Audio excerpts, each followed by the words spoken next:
Mga kaibigan, mga kasama, mga kasangga, ito na naman sila Kay. Ayan, sa putahin ng ina mo. Ayan.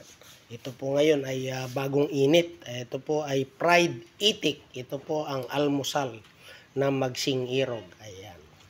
Pinainit na po nila Kay para aming aalmusalin ng aking irog. Ayan, talaga naman. Ika nga paitik-itik lang pag may time. Ayan. Fried itik. Ayan, talaga naman.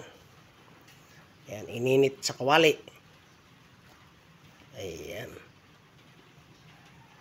In-steam sa kawali. Ayan, parang minute-init. Ayan, talaga naman. Oo.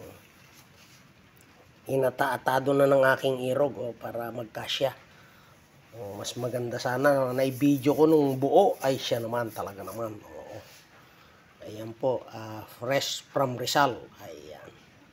So, yun lamang po. Muli, magandang umaga at naway pagkakain tayo ng may kapal. Bye-bye!